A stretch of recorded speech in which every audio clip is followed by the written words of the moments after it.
Salomon 2025 Trail. They have some exciting shoes coming out. Most importantly, though, one of the big things that they kind of reiterated to me was that they admitted that their whole trail line got a little messy and a little bit confusing over the last few years. They're really trying to consolidate and have a few different lines of shoes with the racing and then the training companions. So somewhat chronologically, what's coming out first is the new S-Lab Ultra Glide, and we already saw a lot of previews of this as they did kind of an announcement at UTMB. We saw it on a handful of their athletes. You know, there's pictures floating all over the place, but that's going to be available February 2025. It's the most accommodating fit in an S-Lab shoe ever. I did not get exact stack heights, but it was definitely getting into that maximal stack category, and also just visually it had one of the roundest toe boxes that I've seen. It's a 6mm drop shoe, and I guess one of the most interesting parts of the shoe is the outsole and the shape. So it's called the Relieve Sphere outsole, and the way they explained it to me was that after lots of testing, they learned that adding these dimples helped with the pressure points of some of the common fatigue spots of feet over the course of long ultras. And while you don't actually feel the like dimple of the sphere coming up in your foot, as your foot gets tired, this is going to provide a little bit better support. And I guess if anything, it would like firm the foam up because it's a little bit less right under those spots. We're going to review this shoe, of course. We will get to the bottom of this. The midsole is an EVA casing and then a PIBA EVA blend drop-in, which was very thick. So it was a pretty thin casing and a beefy drop-in. That's called Energy Foam Plus, and I think we're going to see that in a couple more of their shoes. No plates in the S-Lab Ultra Glide, so it does still retain a good amount of flexibility. I have a hunch that this shoe is going to be designed more like it'll be fine on your runnable courses, like, you know, your Western states, but with no plate and the raised sidewalls for extra stability, it was geared towards the longer, more technical trail, races, probably like your Grand Raid, your Hard Rock, your UTMB. 9.8 ounces in my size, so that's pretty exciting as well. That's available February 2025 for $250. Next up in the S-Lab line, we have the S-Lab Pulsar 4. Every single generation of this S-Lab Pulsar has gotten a little bit thicker, a little bit more shoe. For some, that's going to be a bummer. For others, that's going to, be a little bit more accessible, a little bit more accommodating. S-Lab Pulsar 4. Oh, and also, there's been some back and forth about whether you're actually allowed to show the shoe or not.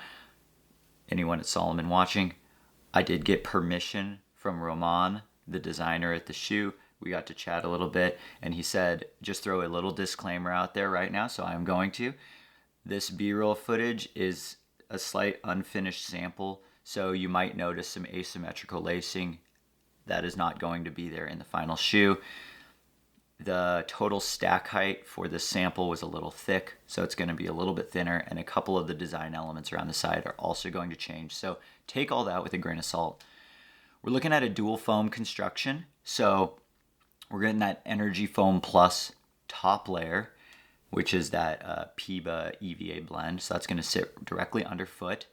Then there is it's kind of like a partial stability, a little bit propulsion plate thing going on before we get to an EVA bottom layer. So it's the same exact foams as the S-Lab Ultra Glide, but instead of being a carrier foam, they're now just split directly underfoot.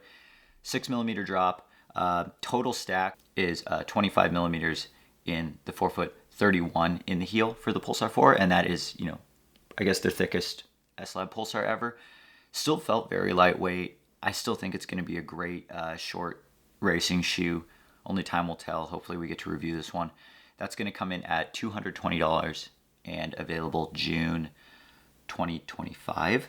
A fun new line that's coming out that I feel like they've done a couple soft launches, but there is now about time full Courtney Dauwalter line. So we got the Courtney S-Lab Genesis, but then now we've got a matching color palette clothes, pack, and shorts. We're getting short knees. And the way that they described the color palette, and especially the artwork that's on the shorts, was that it was an artist's rendition of what is going on in Courtney's mind as she is venturing through the pain cave. So I just thought that was super cool. I'm glad that, well deserved, couple years too late in my opinion, but it's there. We've got the full Courtney line of clothes and shoes. Next up, we've got the regular Pulsar. The Pulsar is back, and they described it in a way that we had actually talked about previously on I think it was the Thundercross video, where we were like, man, there's the Sense Ride, there's the Thundercross, there's the Pulsar, there's the Pulsar Pro, there's the Ultra Glide. They all seem to do the same thing, and I don't know where is what. So the Thundercross and the Sense Ride are going away for 2025, and just the Pulsar is replacing it, and it's kind of like the Ride and the Thundercross and the actually original Pulsar all had a baby. So it's getting a new midsole foam. So this is 100% steamed TPU.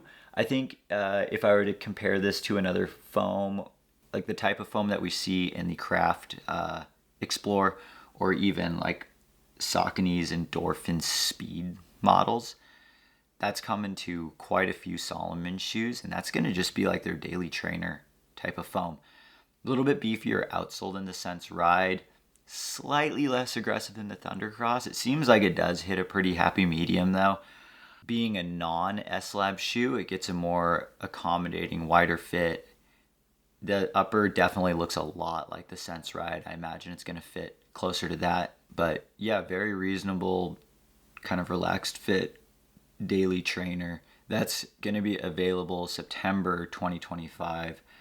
And that's coming in at $140, which I feel like for a full steamed TPU midsole foam, $140 might actually be pretty reasonable. We'll see. That's all the major updates for Salomon Trail 2025. Let us know in the comments what you think about the Salomon 2025 Trail lineup, if you're excited that they're consolidating, or if you're going to be a little bummed that a few of these shoes are going away. Stay tuned.